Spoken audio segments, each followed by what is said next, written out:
बाबा का बुलडोजर सिर्फ मुस्लिमों पर चलता है। अगर आप ऐसा सोच रहे हैं भाई साहब तो आप बिल्कुल गलत हैं। गलत कैसे हैं हम आपको बताते हैं। पहले मेरा नमस्कार स्वीकार करिए, मैं हूं वैभव दीक्षित और आप देख रहे हैं अपना उत्तर प्रदेश न्यूज़।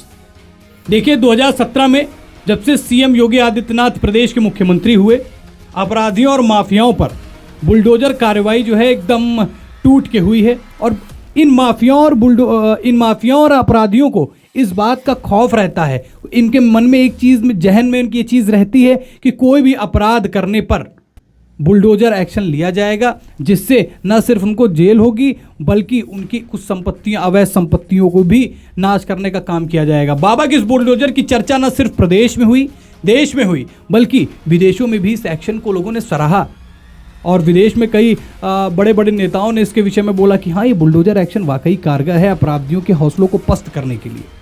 लेकिन अब ये भारत है और ख़ास तौर पे उत्तर प्रदेश में राजनीति को दो समुदायों में हमेशा से बांटने का काम किया गया है, हिंदू मुस्लिम में।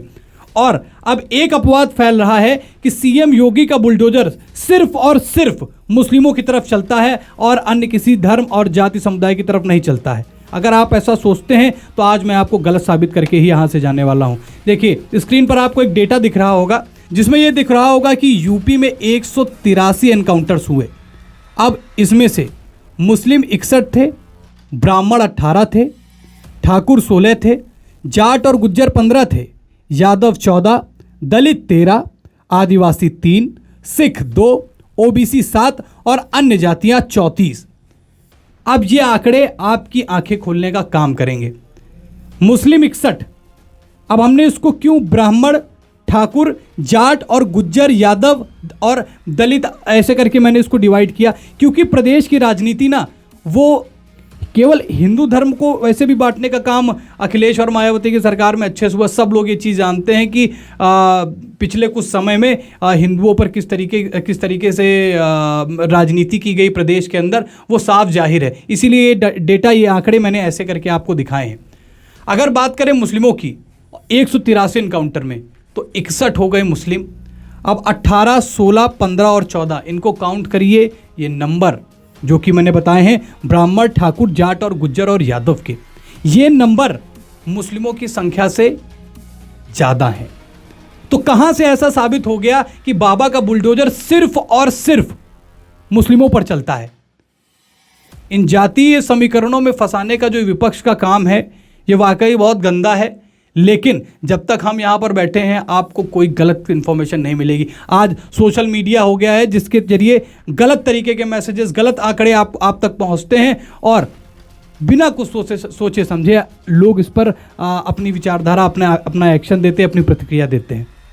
लेकिन ये आंकड़े बिल्कुल ही सही हैं जो मैंने आपको दिखाए हैं, जिनमें से 183 इनकाउंटर में 61 मुसलमान हैं और उससे कई ज़्यादा हिंदू धर्म के लोग।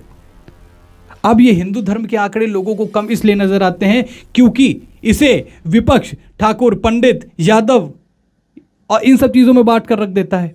लेकिन सच्चाई ये है कि बाबा के शासन में और उनका प्रशासन ये देखकर कार्रवाई नहीं करता कि वो कौन सी जाति और किस समुदाय का है। उनका सीधा मकसद है अपराधी है तो उसे मिट्टी में मिला दिया जाएगा। बाबा का आपने बयान सुना होगा, विधानसभा में उन्होंने बोला कि अपराधी का कोई जाति धर्म नहीं होता, अपराध जो करेगा वो तो या उत्तर प्रदेश छोड़ दे या फिर उसे हम मिट्टी में मिलाने का काम करेंगे। और ये खौफ आज अपराधियों में, माफियाओं में इस कदर उनके अंदर डर उस चीज़ का बैठ गया है कि वो अब तरह तरह के एक बहाने बनाना कि इसको जाति समुदायों में बांट दिया जाए और बुलडोजर को कैसे ना कैसे रोक दिया जाए। आपको पता होगा कि बुलडोजर की कार्रवाई को लेकर सुप्रीम कोर्ट में भी लोगों ने आवाज़ उठाई और 17 तारीख को दोबारा इस पर सुप्रीम कोर्ट अपना बयान देगा कि उसको क्या करना है। लेकिन जिस तरीके की खबरें अभी फैल रही हैं ये कितना सही है ये आप डिसाइड करिए। लेकिन मैं आपको फिर से बता देता हूं कि उत्तर प्रदेश के अंदर चले बुलडोज़र में मुस्लिमों से ज़्यादा हिंदुओं की संख्या है, जिसको केवल हिंदुओं की संख्या को कम दिखाने का एक सबसे बड़ा कारण ये रहा, उसको अलग अलग जातियों में बांट दिया क्या कि ये ठाकुर, ब्राह्मण, यादव ऐसे करके उसको बांटकर उसके नंबर्स को कम दिखाने का प्रयास किया गया है। देखिए सीधी सी बात है, बाबा का एक बयान आपको याद होगा कि कटेंगे तो बटेंगे। अब जैसे ही ठाकुर, पंडित, यादव और अन्य हिंदू जातियों को अलग अलग बांटा गया, वैसे ही इसकी संख्या कम हो गई। आप इस हिसाब से अंदाज़ा लगाइए कि बाबा का बयान यहाँ पर कितना सही है। अगर हम अपने हिंदू धर्म में ही अपनी जातियों को अलग अलग करके बांट देंगे तो वाकई हम ऐसे ही पिसते जाएंगे, हम ऐसे ही कटते जाएंगे। तो ये आंकड़े थे आपके सामने, जिसमें साफ जाहिर होता है कि बाबा का बुलडोजर सिर्फ अपराध देखकर चल रहा है। किसी भी अपराधी की जात, समुदाय, धर्म से उसका कोई लेना देना नहीं है। आपको क्या लगता है कि प्रदेश में फैल रही ऐसी अफवाहों पर सरकार को किस तरीके का एक्शन लेना चाहिए? साथ ही क्या विपक्ष जो ये राजनीति कर रहा है कि गलत आंकड़ों को या फिर हिंदू धर्म को टुकड़ों टुकड़ों में बांट कम नंबर में दिखाकर लोगों में आक्रोश पैदा किया जाए, ये कितना सही है? आपके क्या विचार हैं? कमेंट सेक्शन आपका इंतजार कर रहा है। भर भर के कमेंट करिए। साथ ही वीडियो अच्छी लगी हो तो लाइक और शेयर करें। वीडियो उनके साथ जरूर शेयर करें जिन्हें ये लगता है कि प्रदेश के अंदर अपराध देखकर नहीं, अपराधी की जाति और समुदाय देखकर बुलडोजर चलाने का काम किया जा रहा है। उनको ये वीडियो जरूर शेयर करें। साथ ही चैनल पर नए हैं तो चैनल को सब्सक्राइब करना बिल्कुल भी ना भूलें। फिर मुलाकात होगी एक नए वीडियो के साथ, तब तक के लिए धन्यवाद।